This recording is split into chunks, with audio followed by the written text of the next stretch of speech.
I've got, this spring will be 28 years of industry experience. I grew up on a family farm. I'm from central Kansas, Rice County, Kansas, Hutchinson area. I've been on a farm there. That's where I grew up. We always loved the Manhattan area. My wife went to school here. We lived here for a few years while she was going to school, and just decided we wanted to move back here. I started out in the late 90s in manufacturing, fab shop type work. And then in 2000, I actually went to the Missouri Welding Institute, the same school that the other Thomas went to. And I started in the pipeline industry, and that's what I've been doing ever since, primarily pipeline type. Yeah, I'm excited to be here. I'm really excited to teach the next generation of welders. That's kind of my thing. So you're used to pressure welding. Yeah, that's a lost skill. I've done a lot of traveling too. I got over 42 different states. Wow. For my career. So, you know, it's been fun, and yeah, I'm just looking forward to passing on what I know to the next generation. So I'm glad to be here. Welcome. Nice. So now we have Thomas Budd, who has been the welding instructor for many years. And now we have Tom Madden, who is also the welding instructor. So we can't go Tom M and Tom M. Well, you can't even go the middle. Their middle initials the same too, so. It's Mud and Mad. Yeah. Thing one and thing two. That'll work. Glad all you fellows are with us. Yes, absolutely. Thank Of course, when you said training in the late 90s, I'm going, that wasn't that long ago, was it? When you're my age. Time flies. Time does fly. Yeah. Brian Cook. Thank you See you later. Returning back. You said that and they leave. Exactly. Say, Tom. I don't believe there's any revisions to the agenda. Okay, did everybody have a chance to review the previous minutes? Hope I didn't see anything for corrections in there. Any questions on the finance on the check register or other financial information from attachment 2? And you saw the corrected organizational update reflecting our CFO change. All right. Could I have a approval for the consent agenda? So moved. It's been moved and seconded to approve the consent agenda. All in favor, say aye. All opposed, same sign. Consent agenda is approved. All right, Highlight of the year, Mr. Pinnick. all you. A lot of pressure. Highlight of the year, I mean, We're early in the year, Well, right? yeah, but you're in the middle of a fiscal, that's what always happens. Okay. All right, so my name is Taylor Pinnick, I'm the managing partner at Clemson. The last number of years, I've done the audit here for the college. And so we're required to come out and visit with you a little bit. I assume that everyone had a chance to kind of review the audit and then also the board letter. Was that sent out? Okay, so the board letter itself, short 2-page document. Basically, it states that we audited the college and that we're required to communicate some information to you as the board of directors. All of the significant accounting policies used by the college are described in note 1 of the financial statements, which I'll go over just briefly when we go over the audit. There were no new accounting policies adopted during the fiscal year. We noted no transactions at college during the year that lacked authoritative guidance. We believe that all significant transactions have been recognized in the financial statements in the proper period. We did not identify any significant estimates. We believe all the financial statement disclosures are neutral, consistent, and clear. We encountered no significant difficulties in dealing with management and performing and completing our audit. I would like to kind of stop there. The team has been excellent to work with every year. It's gotten better each year. It really makes the audit process go, smoother. Anytime I, ask for questions, anything like that, documents and the details are swiftly provided, so I greatly appreciate that. We're required to discuss all accumulated misstatements identified during the audit, other than those that are clearly trivial. We did identify a handful of small adjustments. I don't know if those were actually provided out. There were no large material adjustments. Most of them were just reclass. The only one I did want to mention, there was a significant one for the year-end payroll accrual. Essentially, it got double booked, was caught during the audit, so it was reversed. The actual net income effect of that was like $90-some thousand, but it was not a cash in, cash out type effect. Management provided us with the representation letter, accepting their responsibility for the audit. We are not aware of management having any consultation with any outside independent auditors or accountants specifically regarding the audit process. Basically, we're not aware that the college is out attempting to get a second opinion on the audited financial statements. And then the last bolded paragraph talks about the other matters, which is the MD&A section. Basically, that section is ultimately responsibility of management. And although we do assist in drafting the MD&A, all of the information is provided by management, and ultimately, we're not issuing an opinion on that. However, I would like to say 90% of that information is coming from audited financial statements. In a roundabout way, it has been reviewed, but any narrative type information or anything like that is ultimately the responsibility of management. Any questions on that letter? All right, so then we get into the audit itself. After we get past the first couple pages, the pages that have our letterhead on it, ultimately are the only thing in that document that truly belongs to us. That's the independent auditor's report, and we are engaged to attach our opinion to issued financial statements. And although we do assist in drafting the financial statements, ultimately at the end of the day, the financial statements are the responsibility of management and those charged with governance. So the first paragraph is the opinion paragraph, which is what the entire process is about. In our opinion, the financial statements referred to above present fairly in all material respects position of the college for the year ended June 30, 2025. Essentially what that is, that's a clean opinion. There's no higher level of opinion, and there was nothing that we identified during the audit process that would preclude us from issuing that clean opinion. Responsibilities of management, I kind of just hit on that. Management is responsible for the preparation and fair presentation of the financial statements in accordance with accounting principle general accepted in the U.S. Also, management is required to evaluate whether there are conditions or events considered in the aggregate that raise substantial doubt about the college's ability to continue as a going concern within 1 year after the date financial statements are available to be issued. Essentially, what that statement means is, does management and those charged with governments believe that the college is going to be operating as is 1 year from the financial statements? So I hope everybody's opinion on that is the same as mine, and the answer to that is a resounding yes. Our objectives are to retain a reasonable assurance about whether from material misstatement, whether due to fraud or error. Reasonable assurance is a high level assurance that is not absolute assurance, and therefore there is no guarantee that an audit conducted in accordance with generally accepted auditing standards, Kansas Municipal Audit and Accounting Guide, and government auditing standards will always detect a material misstatement.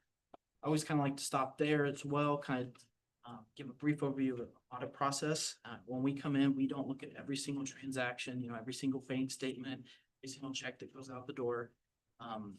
While there are some sampling, there's confirmation of bank accounts and debt and that type of thing, we're issuing our opinion on the financial statements as a whole. In performing our audit, we're required to do a number of things. required to exercise professional judgment, maintain professional skepticism. We identify and assess the risk of material misstatement. We obtain an understanding of the internal controls relevant to the audit in order to design audit procedures. However, we don't test the operational effectiveness of those internal controls. Therefore, we're not issuing an opinion specifically on the internal controls. We evaluate the appropriateness of all accounting policies, reasonableness of any accounting estimates. And then, same as you, we're required to conclude in our judgment if we believe the entity has any going concern issues. We're also required to communicate with those charged with governance, which is essentially what the letter took care of for this. The required supplementary information is in the MD&A section, which we'll briefly go over. There's also a supplementary budgetary comparison schedule in the back, and then we also do the schedule of expenditures of federal awards, which is the single audit portion of the audit. The MD&A section starts on page 4, and like I said, a lot of the narrative stuff is provided by management. A lot of the information out of the audit. The MD&A really is designed for large governments, cities, counties, stuff like that. So a lot of the information you're seeing is basically the same that's already in the audit. Not a lot of condensing in your financials because you're buying itself by super large. You might have one fund, you're not screwing into a large fund accounting environment. But a lot of the information is useful for management, just comparing year to year, and then also, budget.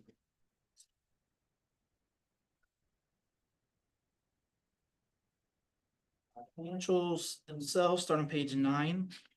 We don't dive too deep into those, mainly because, like I said, the information that you're seeing there is substantially the same as you would have seen throughout the year, because there were no large journal entries.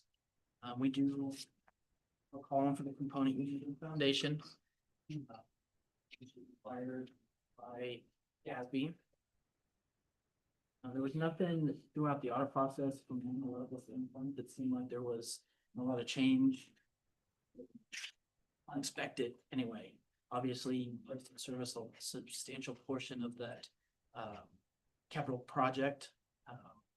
And then there's grant funding. But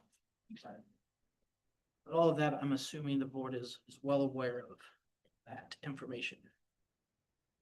The notes start on page 12. As I mentioned, the summary of significant accounting policies are all there in note 1.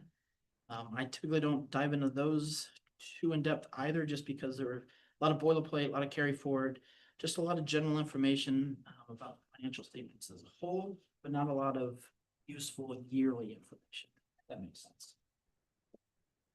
The notes I always like to talk about are note 2. That is the cash and cash equivalents footnote.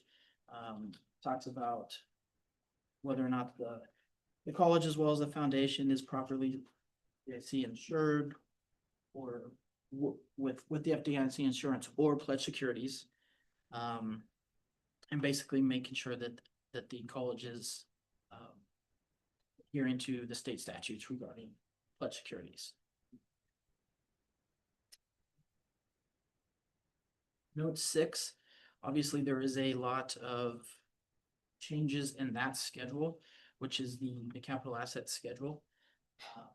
So it looked like there was placed in service a little over $14 million of prior year construction process related to the building. So that now begins the depreciation portion as well as the payback portion coming up in the next year. So there's another note on that I'd like to talk about too. Which is note 8. That gives a breakdown of all of the financing debt for the college. And the one I always like to talk about is the last table in note 8. That's basically gives you a breakdown so you have an idea of payments due both broken down principal and interest for the next 5 years and then 5-year increments after that. Obviously, from a budget perspective, I'm sure that the board is aware of that and has those quarterly discussions, but it's good to kind of see that snapshot when looking at the finance. Then we get into the budget. The budget is, prepared by management, and then the actual numbers are simply pulled from the financial statement. It gives you a budget versus actual comparison. And then we get back to the single audit portion of it. Go past the first couple. The last bolded one on page 22, essentially, we did not identify any deficiencies in internal control over compliance that we would consider to be material weaknesses. So basically, all of those testing and all of those previous paragraphs kind of boils down to that. So that's a clean opinion on the single audit side. The schedule of expenditures of federal awards, or the CFAs, on page 26. And basically, that is all federally sourced money and the program that it was passed through, and then how it was expended. That's kind of a good idea to kind of understand where the money's coming from on a federal level. And there's a schedule of findings and question costs. Everything in there is as it should be. There were no significant deficiencies, no material weaknesses. We identified no non-compliance issues. There were no audit findings required by single audit. And then the major program that we were selected for testing in the current year is the financial assistance cluster. And then there were no findings last year, so there's nothing to update you on those as well. Any questions on anything I went over, either the audit report itself, any of the financials, or just any general questions that I can answer as far as the process or anything like that?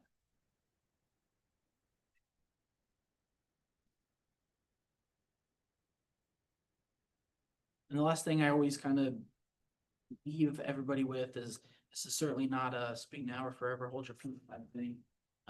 I'm available to answer questions throughout the course of the year, whether it's on this audit process or any questions as we look forward to the next fiscal year as well.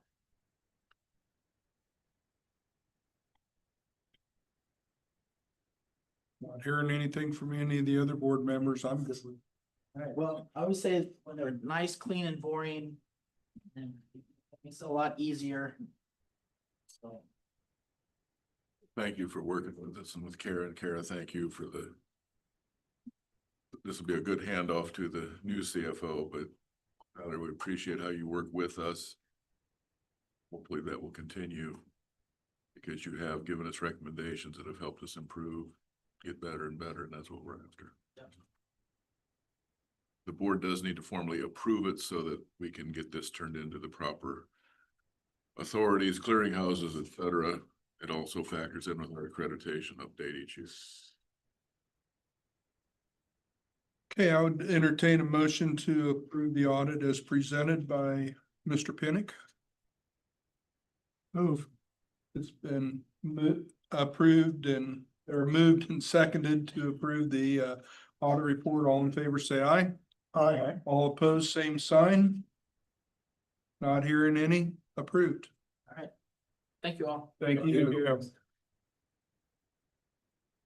Kara, thank you. Where's? Okay, so I was able to go ahead and pull another quarterly report for you guys. So this is gonna be the October through December actuals from last year. So if you kind of just go through the revenues, we're really just right on track with everything. We've collected about 65% of the total revenues. We're just really waiting on state funding and draw down the rest of Perkins.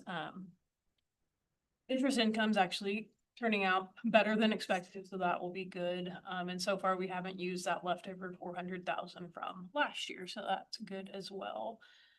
Then when you start kind of looking through the expenditures, again, really, there's nothing that's too surprising. I know we're a little low on capital outlay, and I think that is just from the Patterson grant. We still have expenditures to make from that, that'll bump that up. Not that we want to, but we obviously need to spend the capital outlay funds in the Patterson grant funds, but yeah, I don't know if there's any questions on that before we look at the dashboard. Yeah, note on capital outlay, one program that we're still working on getting. Kind of the right furniture and layout needed to really make it successful is the computer support program that'll kick off in the fall. And we're still kind of working on designing and getting that set up so it'll really be functional space. So that'll definitely be something we'll be presenting to use capital outlay. So since you mentioned that, does this outlay show us exactly the furniture stuff that we approved here a couple months ago? Yeah, it should, Yeah, that's sure it's in there, but. That is in there as well. Okay, good. Thank you.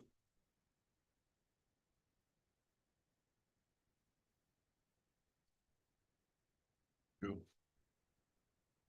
So why are we so low on the nursing funds from Via Christi? Is that just their system not? Yeah, so we hadn't, at that point, hadn't drawn down the rest that they gave us from last year, so I think there was still about 115 from last year that we hadn't drawn down. And so I've brought down some of that since then, and if needed, we can draw down the rest, throughout this, semester. Thanks.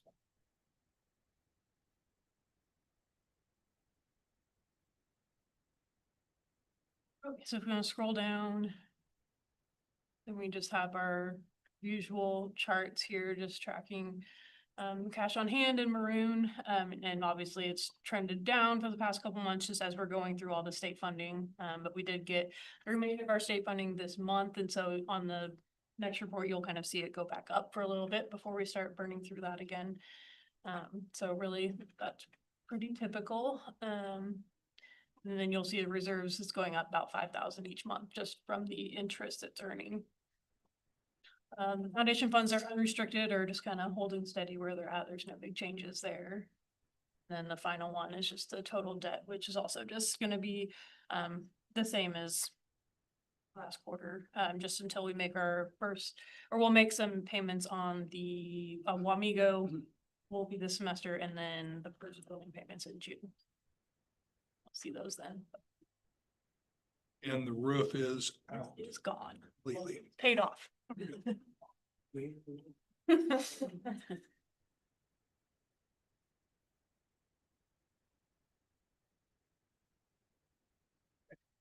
Any other board questions for Kara? Thank you for. I'm out. Thank you. Yeah, of course. Thanks, Kara. Don't forget your name tag. Your Your memento. name plate. Yeah. Keep Logan in check.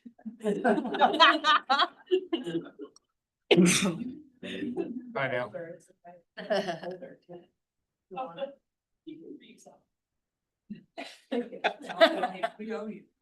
Thank you, Kara.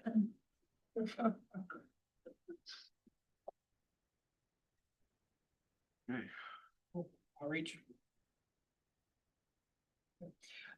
So attached is, thank you, Susie, for adding this in. This is a little late on my part.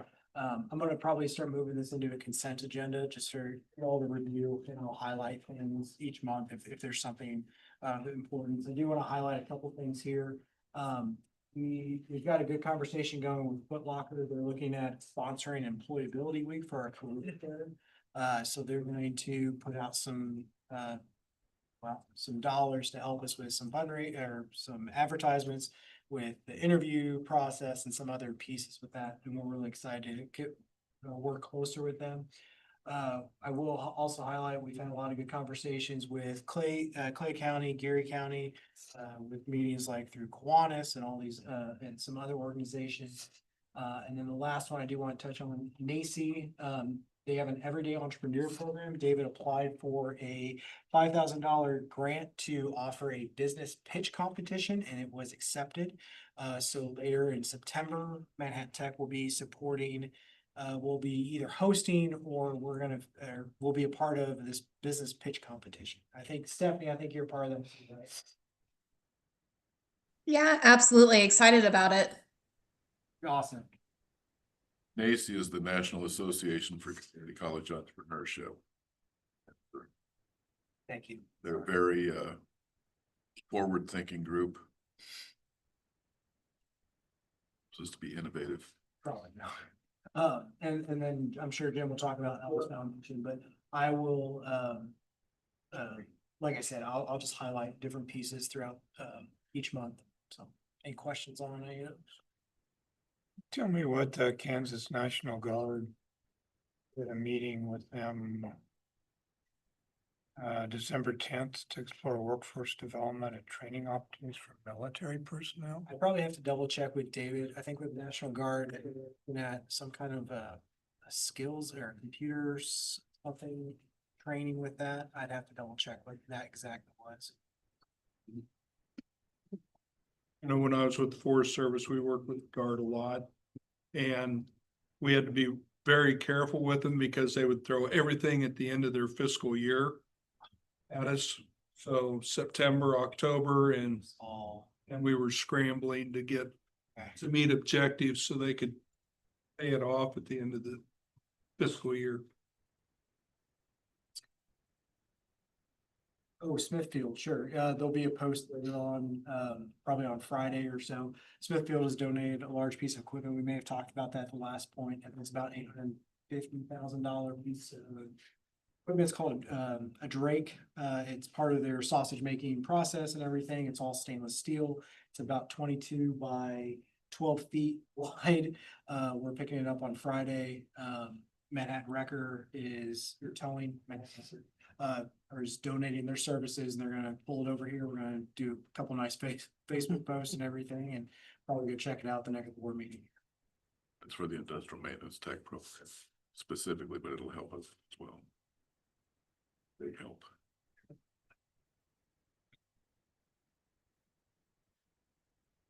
Now we get to brag. Sorry. You're good.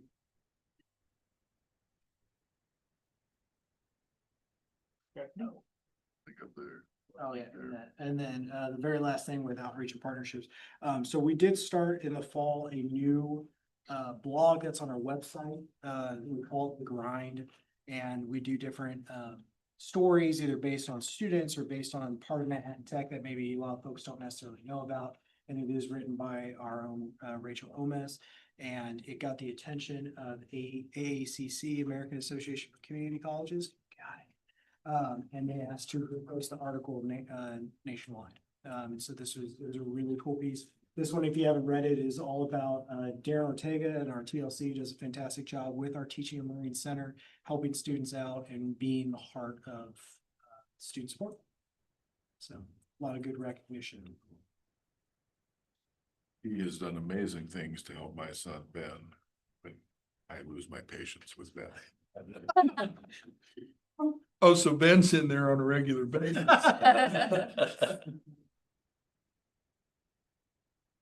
Really cool to get that recognition. Rachel's and the whole marketing, Rachel's doing some great stuff to get the word out for us, social media and other things, so that's nice to have. Oh, Brian. All right. So again, you have the stuff up there as far as like with the nursing, IMT. So since you have that in your packet, I was just gonna highlight something that was given to me today from the business department. And it just kind of shows, you know, Jim's views as far as like incorporating GED, ELL, stuff like that.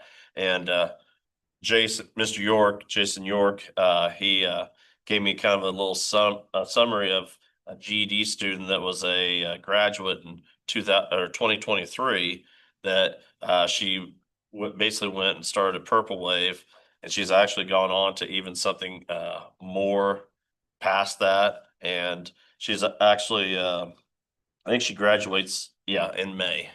So she's gonna be graduating in May, and you get to, it's kind of neat seeing that full transition from when she first came and the first day when she had that look of like, I don't want to be here. I hate my job, but I don't want to be here. To now excelling, and like I said, has gotten a lot of career growth is basically what Jason said with that. And then this semester, we had two that graduated from our December graduation that are in the business program. And today, Jason said, oh my gosh, they are so interested in it. They're on top of it. They're doing their stuff. And one of them is a 16-year-old. So he goes, I've had one other 16-year-old, and they've both been very successful. I think that other one was actually from the GED program as well. So, you know, especially with the way that education's going, and I know I've said it, math pathways and all that, I think this may be an opportunity where we're gonna see a lot more of the GED students that are moving on into our programs and stuff like that. I know I'm working with David and Chris, and we're trying to basically build a class where we have beginning and intermediate algebra, even though we can't get state funding. We see the need for it. We see the state's actually after me to get it built so they can use it. Just got an email today. Other colleges, or there's a couple other colleges that were on the email, and they use Cengage. So maybe one of those things where I can actually use Cengage as a platform, and I can build the assignments. We can build some lectures, and I'm working with Jackie on that. And then the last thing is Jason was talking about ELL student that is auditing his accounting class, and we're using it as a pilot, or I should say they're using it as a pilot to see where they need to be at as far as like in their literacy to be able to be successful, as far as like from the standpoint of, you know, understanding the instructor, getting all the cues and stuff in class. So, and with that being said, I guess there's a lot of other students in the program that are pretty interested in maybe kind of doing the same thing, and, you know, getting the ELL involved a lot with our business program as well.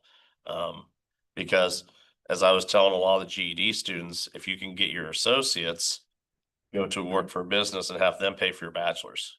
So that's kind of, you know, that's kind of been the goal that we've been spinning with the GED students. And we actually have, I had 17 in class today, and I know there's some that were sick, had health, you know, kid issues. But we roughly have about 25 GED students this semester. So. Yep. Yep. Any questions from you guys? So, All right. thank you. Jason. Gosh,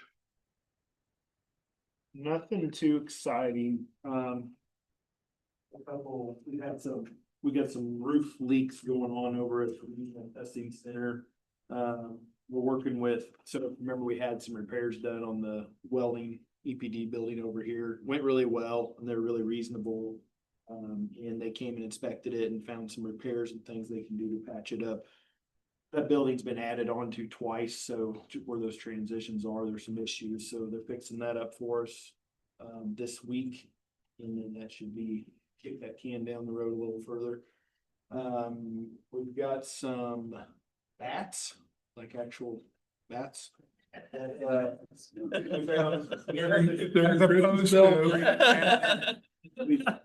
had issues in this wing with them in the past. We thought we had it all patched up. But we had to call in some help because there's a spot we think they're kind of getting in down here, but the issue is you gotta control that in a special way. You gotta, so they're Let gonna. them out, but don't let them back in.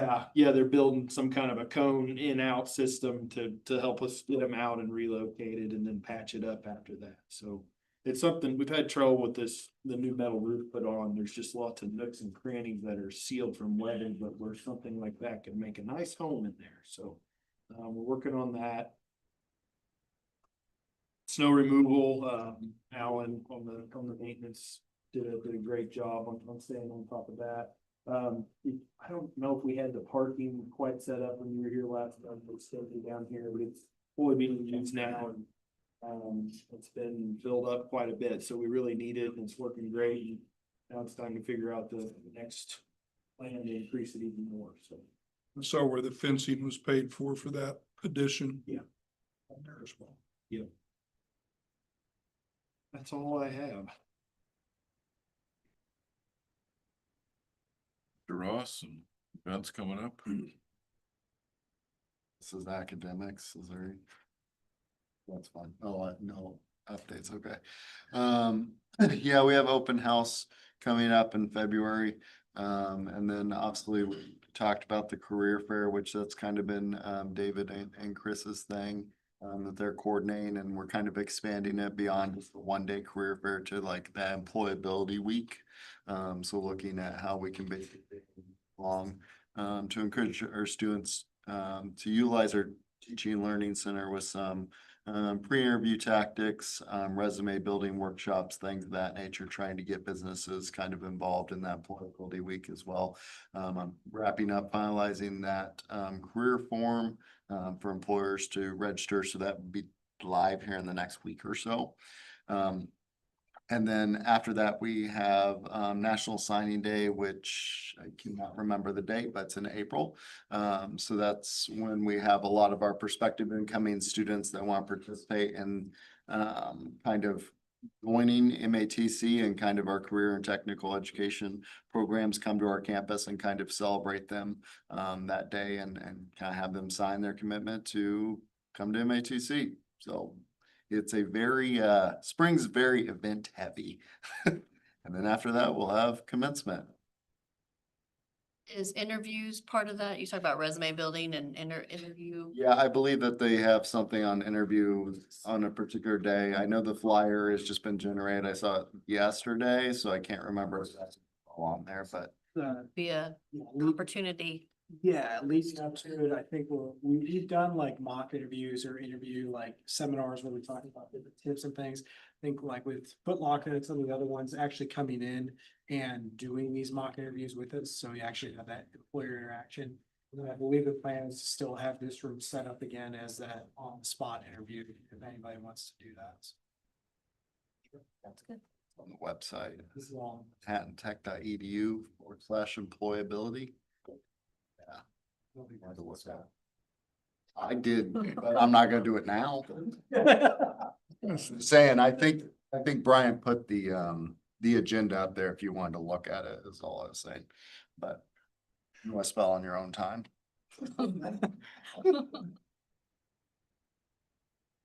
Nelson, a slate update worth mentioning? When you're hard at it all the time? I mean, if the board remembers, we purchased a CRM and data integration I can't remember, sometime last year. We've been working on obviously integrating that product. It's not quite by a database. It takes some time to make an entirely new database. So we started transitioning over a lot of our materials. If you go to our website, all of our applications run through this new application feature. Most of our scheduling for on-campus scheduling runs through there as well. I'm working on deploying out the events. That's why the career fair is a little delayed on coming out, because it's running through a new system again. So most of the forward-facing stuff is done for the database development. Now it's working on the internal operations, email communications, working with marketing to generate some of those components. Will take a little bit of time. And then Josh and his crew have been working with me with our other third party, which is, it's great to have data in a system. Now, how do you have the data go into your student information system? So we've been working on that as well, which has been a process in of itself. So we are going to be in the testing phase here in the next week or so to start testing the data, being able to take it from our CRM or customer relations software into our Dinsbar Stew information system. And that should be done if everything goes well in about 4 weeks from that date, so early March or so. So hopefully by June and whatnot, we'll be pretty good place with both those pieces of software. Good stuff. Make the strategic plan attachment, please. So according to the monitoring reports, you're supposed to get an update on strategic plan. Actually, we're shifting to strategic directions because things change a lot. So this is kind of summary for the employees. I kind of combine this with some of the governmental stuff that's coming in. But we're taking a very hard look at doing more on the, what we call professional credit side. It used to be called non-credit, but it's still driving somebody to get skills, it's credentials, licensures, et cetera. At the Regional Growth Summit last Friday, Matt Tarleton, the consultant for the Chamber on Growth, the good news he had was he flat out said, if it wasn't for having Manhattan Tech, you wouldn't have some of these opportunities you're in growth. So that was fantastic, and I paid him later. But he showed we've been responsible for either expanding, keeping, adding over 400 manufacturing jobs. When you count SolarCat, over Ego, PTMW, Torgerson, Amazon, et cetera. And we work closely with the Chamber, with Pot County EcoDevo. Chris helps us in Pot County and working with the Fort. And really it's good getting us to see things from a different lens. Instead of students, we're looking at learners, because they may want credit, they may just want GED, they may just want English skills. What learners also applies to our employees. It even applies to you as board members. How do we all learn to do things better? With joining the Alliance for Innovation and Transformation a couple of years ago, we're seeing more and more the big picture on how do we shape this intentional future that we want. So you're going to get a lot more of that over the coming months. AFIT this year, they have two main drivers that we're going to be working on. One is how can you look at scaling 10 times? How do you grow and scale fast and do things quickly? It's scary as all get out. It's been primarily used by entrepreneurs, especially in the tech industry, but AFIT is working with the group to bring it into two-year colleges. How can we do that? The other part on the even more fun side is we're going to be introduced to quantum computing and AI aimed at two-year colleges. New Mexico is a national leader in that, and this year's AFIT meetings will be at Central New Mexico Community College in Albuquerque. So, you know, we're talking things I'm going, Josh and Chris and you guys, I hope you all understand this, because quantum, I don't have any idea what that means. Yeah, but the cool thing is our ability to pivot, grab things, do things. The other part with AFIT is we're on the pilot project of this prosperity moonshot. And Pam and I had our first meeting today with representatives from McAllister and Quinn in DC. They work with about 140 some colleges and universities and a lot of other entities. And we were talking about some of our ideas today, and they were going, this is great because you actually have ideas. And Pam has a previous working connection with one of the key staff members. So we're looking forward to that. We'll keep bringing you updates. But again, we're looking more at strategic directions. Healthcare is a big deal. Brian Howell from the Wamego Hospital visited with me Friday at the Regional Growth Summit. The feds are releasing rural healthcare transformation funds to the states. The states have it out as grants. He said, can you work on this with us? You bet. We do that because it's got to be a rural area working with a two-year college. So working with him, we'll go after that. Do we start transitioning Wamego Center into that healthcare training area? That's one idea. You can renovate but not build. Right. And we have facilities so we can really look more at equipment, VR, AR stuff, AI. We also had a meeting last week with a guy, Chris Ellis from the Ellis Foundation in the state.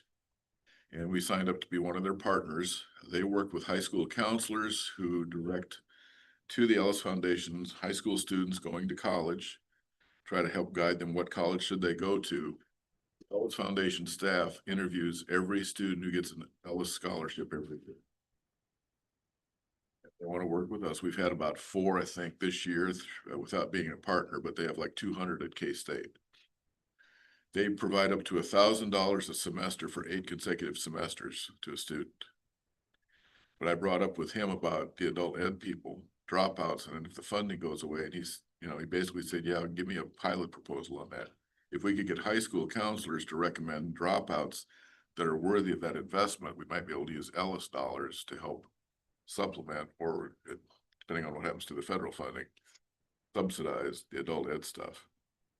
We do have to match what they do, but the match can be a discounted tuition if we wanted to do that, but we can use our existing tuition dollars to stretch even farther using the Ellis funds, as well as work with the community foundation.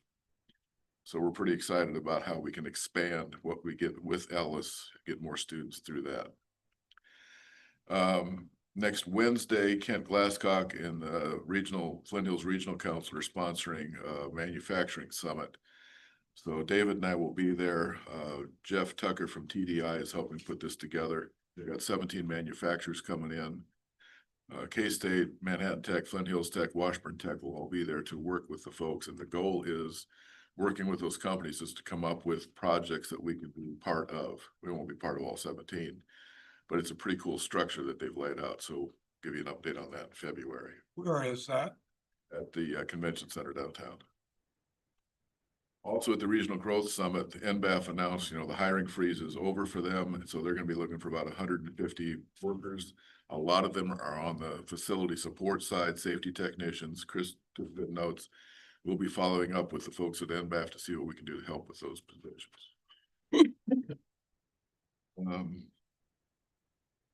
So let me stop there as far as strategic directions, but everything I've just said to you is kind of why it's directions and not necessarily a plan.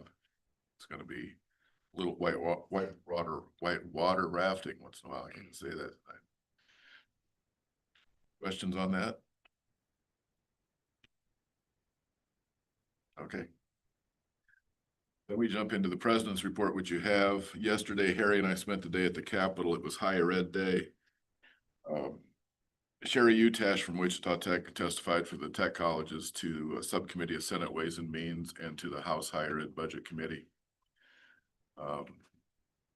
Harry and I started with a meeting with Megan Steele at 8:30. She is on the House Appropriations Committee. While we were talking to her and I handed her some stuff, she reached in her desk and pulled out a folder. She has big labeled MATC. And I said, that's the first time I've seen one of our legislators have a file just about us. So that was pretty cool. She's behind the task force proposal, as well as restoring our funding if at all possible. So we'll continue to work with her. But again, as you run into her, please thank her and tell her to keep it up. After that, met with Kenny Titus, again, similar. He's not on those committees, but he's behind what we're trying to do. Met with Brad Starnes. He has the task force legislation revised one more time with our lobbyists. So they're working to get that introduced in the education committee. We're going to be asking Megan to champion it in the House. From the funding perspective, restore the cuts, send around. We had letters from various employers in the region. Each tech college went after letters to share with their legislators and others. This is a set of, we had some pretty good letters thanks to Chris, Harry, and David. Meadowlark, BHS, Landall, Department of the Army, some others. So the chamber did the letters. Those things. A couple of the representatives, when they look through the packet, they Landall, Army, and they recognize. So again, we had a pretty good representation from the sectors. But it will be a challenge to get the restored cuts. They're still trying to cut 200 million from the budget, anticipating changes with tax code, et cetera. The weird thing right now is the two House Budget Committee is planning to have the state budget done by mid-February before they've settled on what the tax cuts are going to be.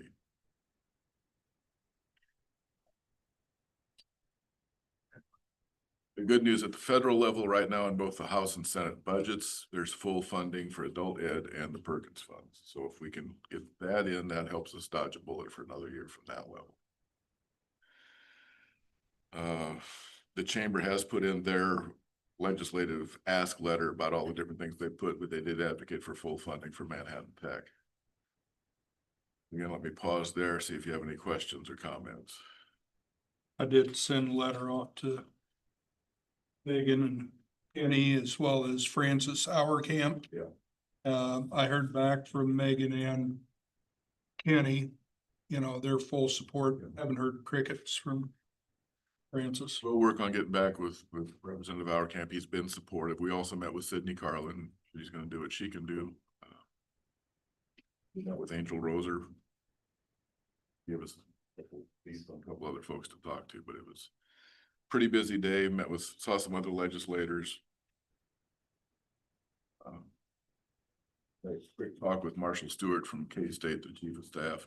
Got a couple ideas. We're gonna follow up with him on some more collaboration at the university. So keep your fingers crossed, but keep pushing those folks, restore the cuts. Get the task force legislation approved, put that together, really help. That's about it from me. Been busy. Okay.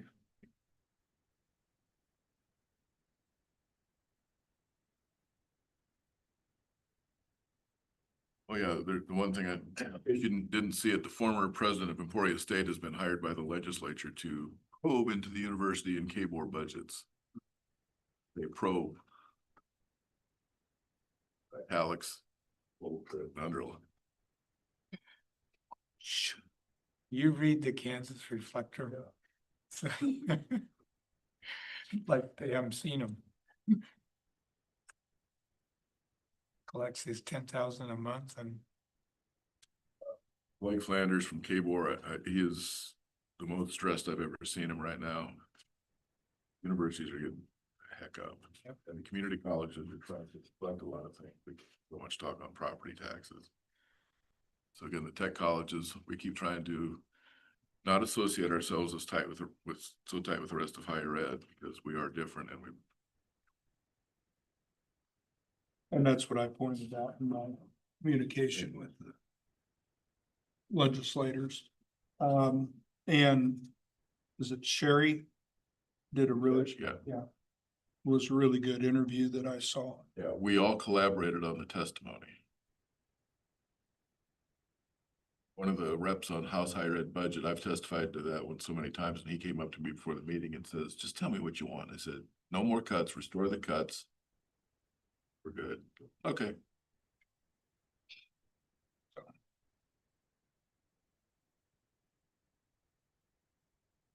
I'm sorry. It's just, we want to restore cuts and they're trying to cut and it's. But our cuts, to restore the cuts for the tech colleges would take about $5 million. Yeah, I know. 200 million they're trying to cut. Seriously, if they looked at the universities and KBOR budget, they could probably grab it right there. Or they can cut 50,000. So I'm looking in this budgetary financial management bullet of your report with the Ellis Foundation. Kansas, Missouri, and Oklahoma, how do they divide that out, figure out who's gonna get what piece of the pie or? He explained it's kind of, there's no set written anything on it. He has been contacted by friends of his, employers in other areas, students. So they really they won't necessarily turn anybody down, at least to look into. Okay. But they really drive it through high school counselors. So Laura from our financial aid and student services area, she visited with me. She's going to draft a communication to area counselors to let them know, be part of Ellis, because that's a key for the counselors then to give that to the Ellis Foundation to drive them up. Okay. So then if I can get them to agree to try a pilot where those counselors could recommend their dropouts, we could help that with adult ed, that would be. Right.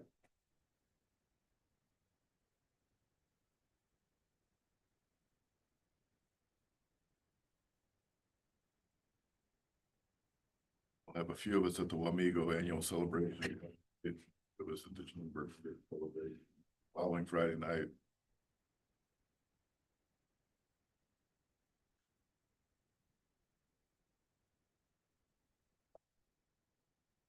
I think we're been through everything. There's a lot of events coming up.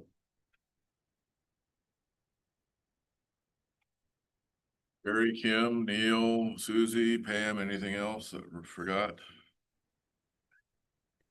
Nothing for me. It's a good report, Jim. We did delay starting yesterday by 2 hours to give folks a chance to get things salted down. They got it shoveled real well, but there's always that first thing in the morning in that cold of weather. So help some of our folks take care of childcare stuff since the schools were closed. How is the accelerator doing? Childcare. Childcare Accelerator, yeah, but all 8 pods have been leased out since November. They're carrying probably they can create a max of probably 80 more seats. They're probably at about 65 to 70. It's the age range in the pods, how many you can have. He is starting to work with those folks on transition plans for, the goal is to try to get them out 12 months to 18 months after they've been in there, so they're running it out of their home at the center. I'm on the board with the accelerator. We're working with Byrne, Kansas Works, others to revise some of the policies, because that first year you always figure out some of the hiccups. From a fiscal perspective, they're about $35,000 in the red, looking at operations the first year. So they didn't have a full year of income since it didn't open till really September. Byrne is present all the time, checking on things, so. You always feel like it's trying to not get them ready to go. It's to fill and backfill in once you get them out. That's gonna be the difficult piece. That program is, we'll get financial aid for it for another year, but the feds are looking hard at taking financial aid away because of the salary that the workers make. On the other hand, we have about 30 high school students taking the curriculum, our curriculum at the high school. And then Lisa's working with K-State on a 2 or 1+1 or 2+2 to go into their childhood education program. If you haven't been there, let us know. We can make arrangements because this layout is really cool. Each pod has its own playground, play area. It's excellent.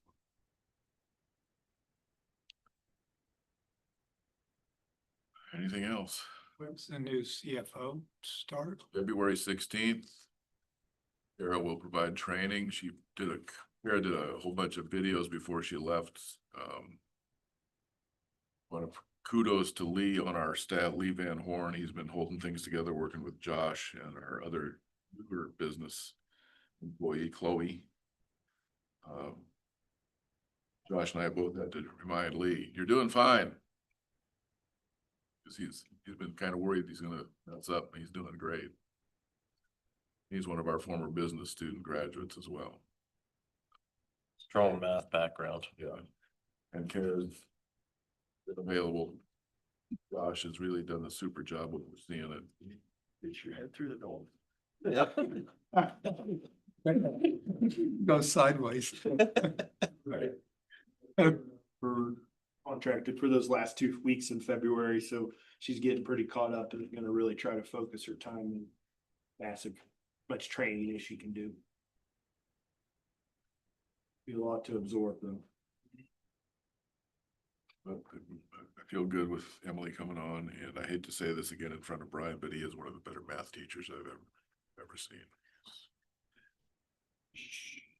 Good thing there's double doors here. Now we got open doors. And it's not necessarily his math skills that are that good.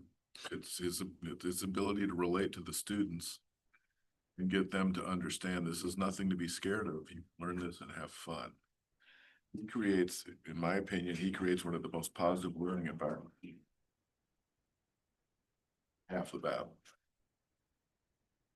Especially GED. I mean, that's the hardest part. I tell you what, when they come from the high schools have just bashed them down so hard.